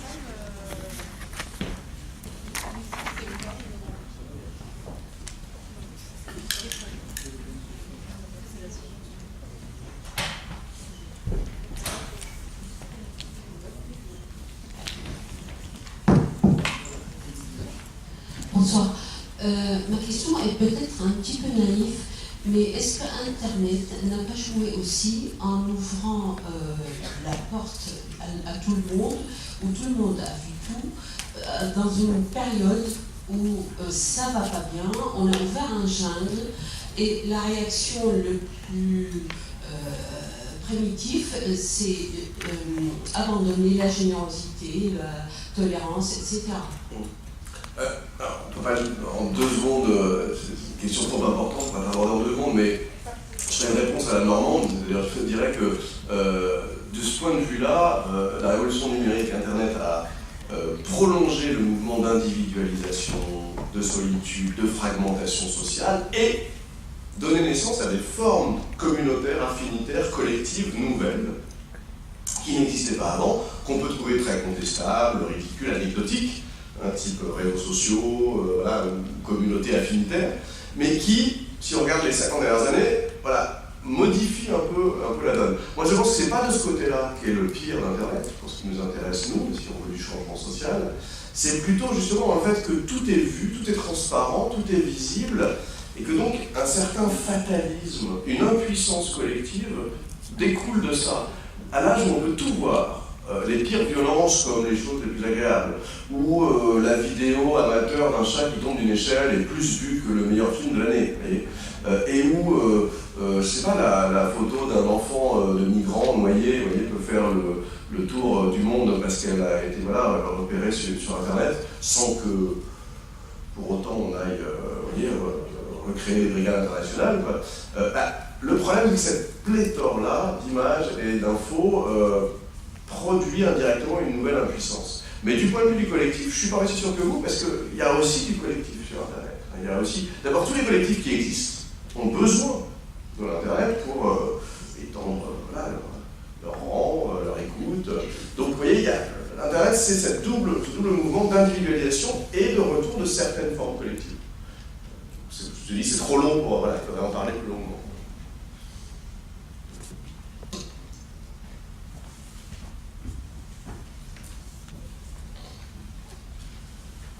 Oui, bonsoir. J'aurais une question par rapport...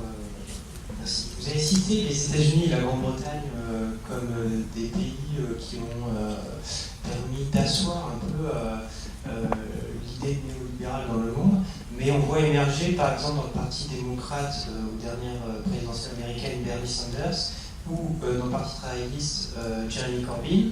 Bon, alors, c'est des personnes qui sont plutôt... en fin de vie politique, on va dire, mais qui continuent quelque part à avoir leurs idées, notamment Jeremy Corbyn, qui a de plus en plus une influence pesante sur le Parti travailliste. Et je voulais savoir si c'était pas quelque part un peu un espoir pour les gauches mondiales que ces 2 pays fondateurs, enfin en tout cas qui ont réussi à imprégner le monde, dans le monde économique, le monde financier, puissent renouveler et ouvrir une nouvelle séquence comme vous l'avez dit. Complètement, tout à fait. J'aurais tout à fait dû ajouter à ma liste beaucoup trop courte de bonnes nouvelles récentes, celle-là. Le truc, c'est que je ne vais pas chercher les bonnes nouvelles avant tout dans la politique instituée existante, celle des partis existants, mais c'est vrai que dans ces pays-là que le parti travailliste, celui de Tony Blair, qui a trahi jusqu'à l'idée même du travailleur, avec ce qu'il a fait, et connu ensuite ce tournant à gauche en réaction avec Corbyn, ou que le parti démocrate du couple Clinton, parce qu'ils l'ont tenu pendant 20 ans, ait eu pour challenger, parce que c'est hélas, il a été que challenger Bernie Sanders, tout ça indique, signale qu'il y a un réservoir sociologique de voix, presque majoritaire, c'est ça que disent ces élections, et à la limite la quasi-accès de Mélenchon au deuxième tour des présidentielles françaises dit la même chose, d'accord, qu'il y a un réservoir de voix. Mais je vais pas, tout ça c'est des bonnes nouvelles, tout à fait, mais je vais pas chercher des bonnes nouvelles de ce côté-là, d'abord parce que je me méfie de la statistique en la matière, comme vous le savez, les élections ne permettent jamais d'élire quelqu'un majoritairement, un président il est élu par 17% de la population, si on tient vraiment compte de ceux qui ne votent pas, de ceux qui ne sont pas inscrits, etc., des nombreux immigrés qui vivent une vie complète en France mais n'ont pas le droit de vote, etc., et de ces challengers. Et d'autre part, je crois plus dans les mouvements sociaux sur le terrain effectifs, mais vous avez absolument raison, ça fait partie des médecines, tout à fait. Et c'est pas, d'ailleurs, c'est pas des crocodiles, ils sont vieux, je veux dire biographiquement, ils sont vieux comme personne, mais ce qu'ils disent n'est pas du tout archaïque. Vraiment pas. Bien ancré dans leur siècle. Et bonsoir. Vous avez évoqué 3 phases. Est-ce qu'il n'y a pas, finalement, dans la première phase, à la fin des années 70 aussi, les problèmes qui apparaissent, qui sont ceux de l'énergie, ou plus exactement de l'épuisement des énergies? Pétrole, premier choc pétrolier, c'est 73 ou 75, je ne sais plus exactement. Et puis, tous les soucis qui font que la fin de l'illusion d'énergie possible et gratuite, enfin éternelle par le nucléaire, les problèmes aussi de changement climatique, tout ça qui exaspérer les soucis et la droitisation. C'est-à-dire, actuellement, la lutte est engagée pour à qui contrôlera l'énergie, à qui contrôlera les terres rares, à qui contrôlera les ressources à venir. Non, absolument. L'énergie, c'est comme la technologie, elle est naturellement ni de droite ni de gauche, mais il est certain que le pillage à la fois des ressources en énergie des pays pauvres, parce qu'il n'y a pas que le Proche ou le Moyen-Orient, il y a toute l'Amérique du Sud ou centrale où les États-Unis se sont servis, puis d'ailleurs comme l'Europe depuis des siècles, ou en Afrique, leur pillage, leur épuisement, leur surutilisation au service des marchés et des profits, effectivement, vont dans le sens de cette droitisation. Après, ça pose la question écologique en réaction, c'est-à-dire est-ce que les énergies renouvelables, les énergies autonomes et locales, parce que je crois qu'il ne faut pas seulement penser aux renouvelables, il faut penser à l'autonomie énergétique locale, c'est ça la question, c'est-à-dire aux éoliennes ou au solaire, tout ce qui peut être fait localement, et on ne passe plus par un maillage complexe, un acteur central qui va se servir au passage et servir des actionnaires au passage. Cette idée-là, qui est là aussi, fait partie des rares trouée de ciel bleu dans l'atmosphère actuelle, c'est plus compliqué que ça. La question écologique, ça serait l'objet d'une conférence en soi, parce que c'est, je pense, le chantier numéro 1 de l'avenir de la gauche et de l'avenir des forces d'émancipation, mais, jusqu'à il y a peu, l'écologie était quasiment une notion politique de droite. Parce qu'effectivement, elle était très minoritaire, qu'elle signifiait soit la désertion du champ politique, on va élever les chèvres dans Larzac, donc là c'est une gauche droite, on s'en fout, soit une vision naturalisante, anti-humaniste, animalière, etc., spéciste, qui ressemble plus à de tristes périodes de l'histoire moderne qu'à la gauche. Or là, l'un des avenirs, l'avenir sans doute le seul viable pour les forces de gauche, il est de ce côté-là. Bon, sauf que c'est plus urgent que gauche-droite, c'est juste que les ressources elles sont bientôt épuisées. Moi, il y a un mot que j'aime bien sur ces questions-là, c'est le mot d'épuisement. Il faut toujours faire le parallèle entre l'épuisement des ressources énergétiques, fossiles, ou d'autres ressources naturelles, et notre épuisement à nous, comme travailleurs et comme consommateurs. Entre l'épuisement des sous-sols et l'épuisement des corps. Parce que c'est le même en fait.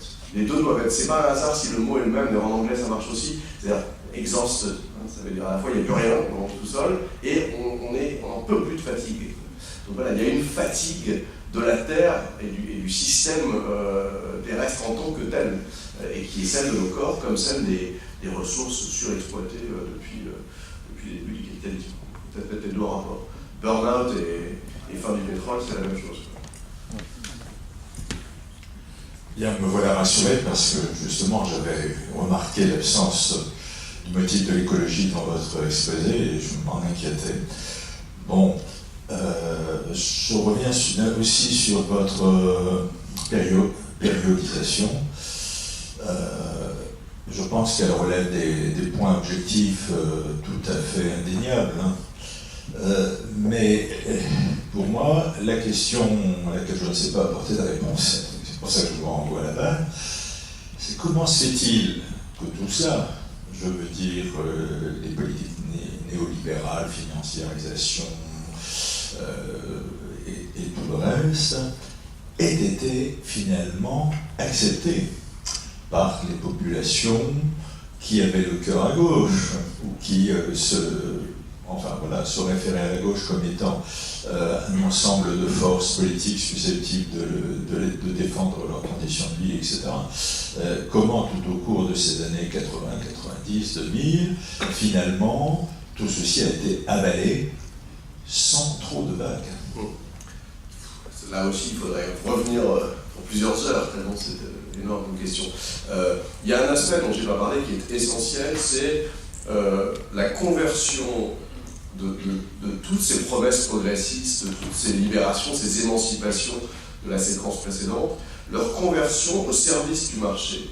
Après mai 68, on a pris tous les slogans de mai 68 et on en a fait des techniques de management pour rendre la vie en entreprise plus conviviale, plus sympathique, plus informelle, plus créative, plus mobile. Hein. Prenez la mobilité. La mobilité après 68, ça veut dire aller à Katmandou prendre de l'acide. D'accord ? La mobilité quelques années plus tard, ça veut dire avoir le courage d'accepter d'aller travailler dans une autre ville, et partir avec sa famille, parce que pour sa promotion, c'est une bonne chose. La conversion de ces mots d'ordre-là, on va dire de ces mots de passe en mots d'ordre plutôt, a fait que les gens ont eu l'impression qu'une grande partie de ce qu'ils souhaitaient, de ce qui faisait qu'ils étaient à gauche, se prolongeait. Alors, vous me direz, assez vite, ils se sont rendus compte de l'arnaque. Mais il était trop tard. Il était trop tard parce qu'à ce moment-là, on était dans la crise. Le chantage à la crise a servi d'argument principal pour répondre à votre question. Je pense que c'est surtout ça. C'est-à-dire qu'on leur a dit, mais on est d'accord avec vous. Mais bien sûr qu'on veut plus d'égalité. C'est pour ça qu'en France, c'est passé par Mitterrand et pas par un Reagan, hein, ou une Thatcher. C'est que, évidemment, simplement, on ne peut pas. C'est bien pour ça que pédagogiquement, on leur a dit, écoutez, on essaye 1 an et demi, vous voyez, on ne peut pas. Donc, entre la logique du chantage à la crise, la conversion de tous les slogans libérateurs et de gauche et émancipateurs au service de l'entreprise, le réalisme et le fatalisme imposés partout, et quand même le désintérêt croissant, la désaffection d'une partie des forces de gauche, des forces vives de la gauche, y compris de la nouvelle génération, hein, qui, devant l'individualisme régnant, préfère s'amuser entre copains que d'aller militer dans un syndicat. Tout ça, mis bout à bout, répond, hélas, à votre question, mais il y a beaucoup de facteurs en jeu.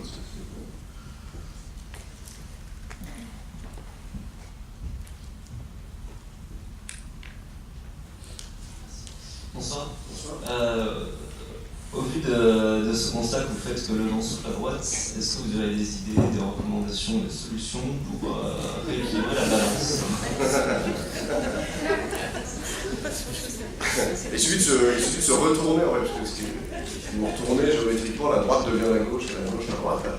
Et si cette solution ne vous satisfait pas, non, si j'avais des recommandations, je ne serais pas là, j'aurais pris le maquis, je serais le sous-commandant Marcos. Non, d'ailleurs que je ne cite pas par hasard, parce que parmi les rares bonnes nouvelles justement de la période récente, il y a justement ce qu'ont fait les zapatistes du Mexique, au Chiapas, qu'on prend de loin un peu pour des illuminés en sandales un peu spiritualistes, mais qui en fait ont fait mieux que les républicains espagnols, la Commune de Paris, les révolutionnaires allemands de 1919 et les soviétiques de la première année, tous ensemble. Ils ont fait un autogouvernement, ils se sont organisés entre eux, dans lequel tout le monde participe en rotation. C'est-à-dire qu'il n'y a pas de hiérarchie verticale, c'est très complexe l'organisation. On passe 2 jours par semaine, c'est beaucoup, dans ces réunions collectives. Voilà. Mais c'est un autogouvernement intégral qui dure depuis 23 ans, sur une région assez grande, avec 350 000 habitants. Donc c'est pas transposables, ils sont pauvres, ils sont différents, etc. Mais ils nous apportent juste la preuve qu'à l'échelle locale, à une échelle humainement réalisable, l'autogouvernement, qui est finalement la seule solution pour éviter les trahisons, hein, parce que là personne ne nous trahira, puisque c'est vous de toute façon, n'est pas l'utopie impossible ou la recette du pire, hein, puisque nous disent les réactionnaires, ils nous disent elles sont sympas vos idées, mais si vous les mettez en place, c'est Hitler qui sera au pouvoir, ou c'est Marine Le Pen, à cause de vous. À cela, il faut répondre que les expériences historiques d'autogouvernement existent, qu'il y en a une qui marche, peut-être qu'elle est au bout de la terre, mais elle marche, et que c'est dans ce sens qu'il faut aller, voilà, et que pour dédroitiser le monde, il vaut mieux s'organiser entre nous localement, comme le font certains, y compris dans les, je sais pas moi, les étudiants des villes où c'est devenu trop cher, qui rachètent avec la petite obole de papa-maman un hameau désaffecté de la Creuse, qui s'y installe à 30 et qui y invente une façon de vivre plus ou moins dérogatoire, pas entièrement, ils ont leur portable, ok, mais bon, ceux-là, comme les apatistes, font beaucoup plus pour dédroitiser le monde que tous les Mélenchons du paysage. Mais une réponse un peu rapide, d'accord. C'est juste que il aurait été trop long, je préfère ne pas l'être dans mes réponses.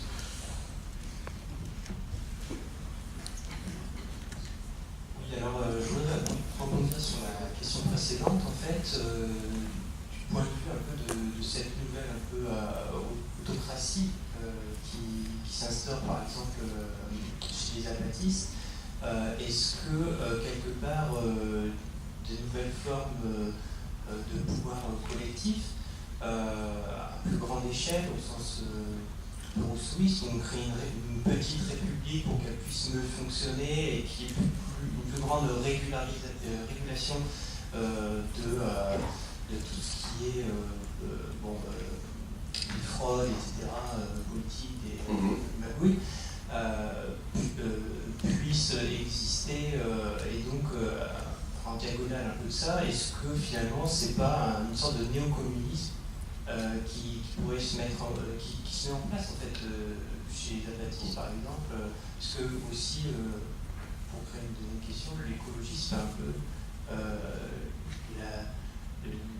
la fille accouchée du communisme avec une mise en commun, une sortie du marché capital, mais du communisme dont vous avez parlé en fait dans son idéologie. Tout à fait, entièrement. L'avenir de ce mot un peu sali par les expériences du XXe siècle, qu'on a d'ailleurs le droit de jeter à la poubelle, on peut en employer d'autres des mots. Mais si on veut vraiment employer ce mot de communisme, il faut de toute façon qu'il soit vert, beaucoup plus que le capitalisme vert, qui est une immense illusion, puisque ça enrichit les spéculateurs, les finances vertes. Donc oui, bien sûr. Après, le problème des apatistes, comme celui des zadistes ou des autonomes de tous les pays, c'est que s'ils sont assez pauvres, assez minoritaires et assez calmes aussi, hein, ils ne font pas trop de bruit, pour ne pas gêner les pouvoirs en place, les pouvoirs économiques et politiques, on les laissera faire. Si, en revanche, ce sont des couches, des réservoirs de consommation, hein, c'est un manque à gagner en pouvoir d'achat, ou qu'ils vont casser des vitres, ou que ça arrive dans des classes supérieures, voyez-vous, alors on ne les laissera pas faire. C'est tout le problème. C'est que ces expériences-là, quand elles atteindront une masse critique, elles seront empêchées. D'ailleurs, on peut dire qu'elles le sont déjà. C'est intéressant de voir que, à Notre-Dame-des-Landes, l'essentiel est à venir.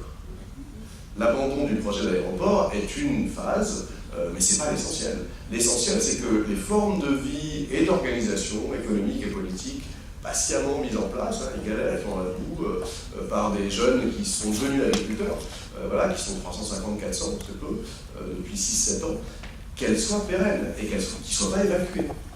C'est ça l'essentiel. Et donc on va voir, si le gouvernement actuel les évacue, ça va dans le sens d'un coup d'arrêt pour ces expériences-là, parce que ça risque de faire tache d'huile, ça va faire contagion, parce que pour les jeunes générations, il est plus convaincant de faire ça que de faire une énième école de commerce après laquelle ils étaient stagiaires pendant 5 ans à 400 € par mois, avant d'avoir peut-être un job que vous perdrez au bout de 6 mois. Enfin, vous voyez, c'est-à-dire qu'ils sont, voilà, les jeunes ont compris qu'il y avait là une voie plus intéressante. Si des expériences effectives font la pub de cette voie-là et convainquent beaucoup des jeunesses des pays riches d'aller dans ce sens-là, on va les arrêter. Voilà. On ne va pas les laisser faire, c'est évident. Donc le problème, il est plutôt là. Bon, on n'en est pas là, parce que ça reste très minoritaire. Mais quand on n'a plus rien à perdre, beaucoup de choses sont possibles. C'est surtout ça, c'est-à-dire que vivre en ville quand on a 23 ans, peu de diplôme et plus le chômage, c'est quasiment impossible. Sauf à le faire ensemble, sauf à s'organiser, et c'est ce qu'ils sont en train de faire. Enfin, sauf à avoir des parents qui payent.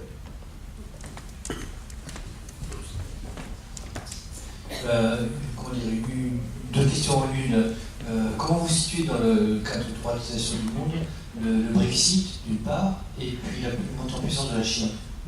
Deux choses. Alors, pour aller très vite, la Chine, c'est comme ce que j'ai dit sur le communisme soviétique, c'est de communiste que le nom, et d'ailleurs elle n'emploie plus du tout, c'est clairement la figure de proue du capitalisme nouveau, qui a compris qu'il valait mieux un pouvoir centralisé, des actionnaires d'État, des forces ouvrières dociles et soumises, que le grand jeu démocratique, pratiquement. Donc, de ce point de vue-là, c'est l'ennemi, du point de vue du régime, finalement.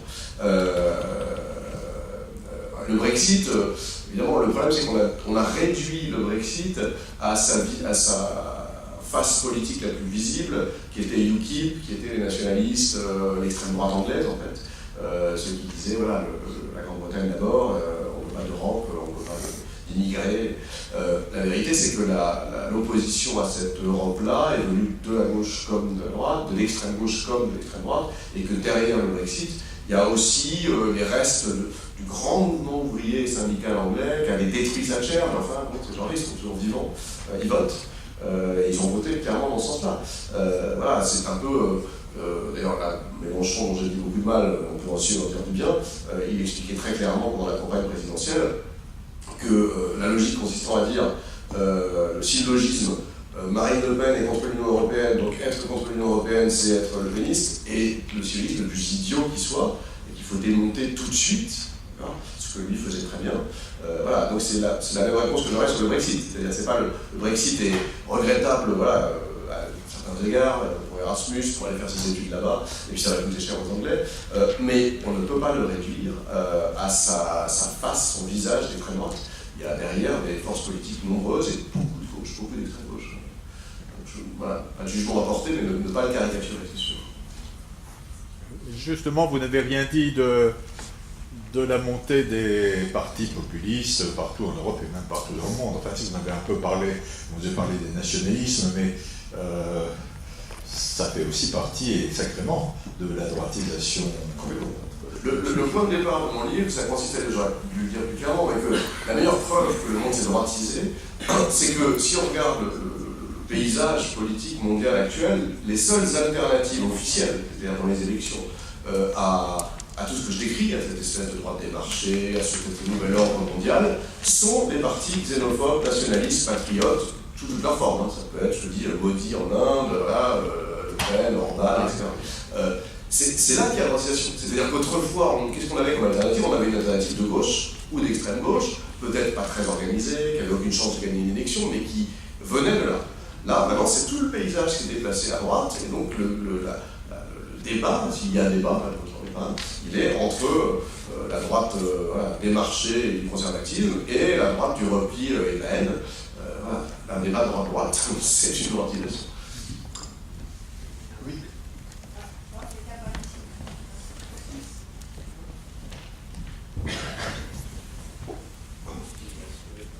Donc, dans la droitisation que vous décrivez, moi je pense qu'il y a quand même eu donc, idéologiquement une victoire donc, du néolibéralisme qui s'est fait entre autres par les médias, d'autre part un certain, alors là je vais mettre un guillemets, d'achat donc des populations, parce qu'il y a eu quand même globalement une montée donc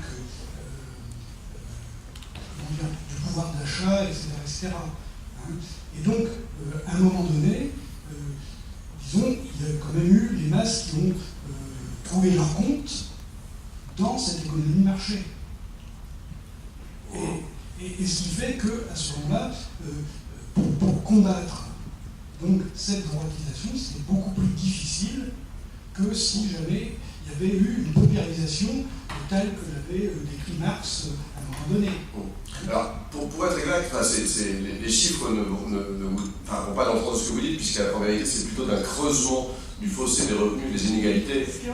Voilà, qu'on parle que vraiment d'un accès d'une majorité des pauvres d'hier au marché. En revanche, là vous avez raison, c'est plus exactement, moi je dirais que ce qui s'est passé, c'est pas qu'ils soient devenus plus riches, plus confortables et qu'ils aient fait ce choix-là contre la lutte sociale. C'est pas ça. C'est que la promesse qui leur a été faite et que leur font tous les candidats et tous les gouvernements et tous les publicitaires et le monde, tous les imaginaires dominants, est celle d'un accès possible à ces richesses, mais désormais individuel. En fait, le changement social, autrefois, était collectif. Alors, on pourrait répondre, si on est un peu cynique, qu'il était aussi illusoire. C'était autant une arnaque, effectivement. Mais en réalité, proposé collectivement, il est désormais proposé uniquement individuellement, c'est-à-dire, tu ne t'en sors pas, sache que, en jouant au loto, ou en faisant une école de commerce, ou en montant une start-up, ou je ne sais pas, la liste est longue, tu pourras peut-être t'en sortir et rejoindre ces riches que tu vois en permanence sur YouTube. Donc, il est là, c'est que le changement social a été désactivé en quelque sorte par la promesse individuelle de l'accès à la richesse, mais pas par sa réalisation effective, parce que ça, les chiffres montrent que... Il y a quand même plus de biens de consommation, etc. Donc, qui massent justement sur les filles, c'est-à-dire que maintenant il y a 1% de la population qui a presque autant que les 90%. Oui, bien sûr. Donc, il y avait quand même des hochets à... Bien sûr, mais ce que je veux dire, c'est que l'augmentation de la consommation, elle désigne aussi des objets non essentiels. Donc en fait, c'est pas pareil au Chiapas. Au Chiapas, il s'agit de survivre simplement. Donc là, l'accès à la consommation, il est vital. Oui. Bon, ce sera sans doute la dernière question, puisqu'il faut que nous terminions. Du coup, au milieu du tableau que vous avez dressé, il y a quand même eu une alternative à une possibilité de gauche en Europe avec l'élection de Tsipras, et j'arrive pas à comprendre ce qui lui est arrivé. Enfin, on a presque cru que lui proposait une alternative, il est allé jusqu'au référendum, qui lui donnait raison, et finalement, le référendum allant dans son sens, il renonce. Pourquoi ? Voilà. Ça, moi, je suis intarissable sur la question grecque, donc je le dis. La Grèce, là aussi, c'est le crash test, c'est notre Chili à nous. La Grèce, c'est une histoire folle, c'est-à-dire que c'est la démonstration in vivo, vraiment, en vrai, qu'on se fiche, on se contrefout du résultat d'une élection démocratique ou d'un référendum, et que le plébiscite d'un peuple pour une formation politique n'a aucune valeur, puisque toutes les propositions du gouvernement Tsipras, du premier comme du deuxième gouvernement, ont été retoquées par la Troïka, donc Banque Centrale Européenne, FMI, Union Européenne, parce que pas compatible avec les intérêts des créanciers. Donc, et de manière délirante, c'est-à-dire qu'on lui renvoie sa copie en disant non, ça n'aura pas lieu. Et d'ailleurs, il faudrait que vous nous viriez le ministre de l'économie, Varoufakis, qui fait trop de bruit. Et tenez d'ailleurs, vous nous donnez l'idée, on va ajouter 2-3 petits trucs. Et on dirait vraiment, c'est un sadisme institutionnel. C'est-à-dire qu'on ajoute dans ce pays où la pauvreté était, alors là pour le coup, statistiquement multiplié par deux, littéralement, c'est-à-dire que la poche de pauvreté est multipliée par deux, le chômage a triplé, etc. On se permet des choses comme doubler la TVA sur le courant électrique pour les retraités. Là, ça ne peut être imaginé que par un psychopathe, des choses pareilles. Vous voyez, dans un pays où les retraités ne peuvent plus se nourrir. Donc voilà, la Grèce est juste la démonstration que sous l'égide de l'Union européenne, on peut piétiner les décisions démocratiques d'un peuple, et ne rien faire du plébiscite qu'il fait à son gouvernement, et tout décider entre experts et technocrates à Bruxelles. Là, vraiment, c'en est la preuve, hélas, incontestable. Voilà, bon, je crois qu'il faut que nous terminions, mais avant de nous quitter, et de remercier François Cusset, bien entendu, je voudrais vous signaler les deux rencontres, de prochaines rencontres, qui d'ailleurs, vous allez voir, ont un lien avec tout ce qui a été dit, puisque le 13 mars, en collaboration avec la Maison du Théâtre, donc suite à une pièce qui s'appelle Cassandra, il y aura une rencontre débat sur la politique des corps, société des textes, histoire des sexes, pardon. pardon, Société de sexe, histoire de résistance. Bien, d'ailleurs, il sera question, je crois, de Michel Foucault à cette occasion-là. Et ensuite, le 27 mars, là, nous discuterons de ce dont il a été question, puisque c'est du populisme. Puisque viendront ici Albert Augien et Sandra Logier nous parler de leur livre qui s'appelle L'antidémocratie, où justement ils débattent du sens qu'il faut donner à ce fameux populisme dont on nous parle beaucoup. Bien, voilà. Donc voilà les deux prochaines rencontres. Ah oui, je signale bien sûr également que si vous le souhaitez, vous pouvez acheter les livres quelques-uns des livres donc, de notre conférencier. Il souhaitera peut-être les signer si vous le souhaitez, bien entendu. Bien, et bien sûr, je rappelle aussi que vous pouvez toujours adhérer à l'Université populaire d'Amiens. Nous avons besoin, bien sûr, d'adhérents. Pardon.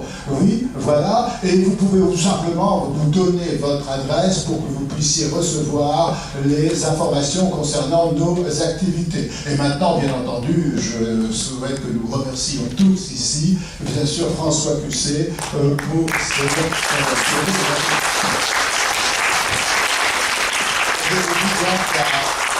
prochaine rencontre.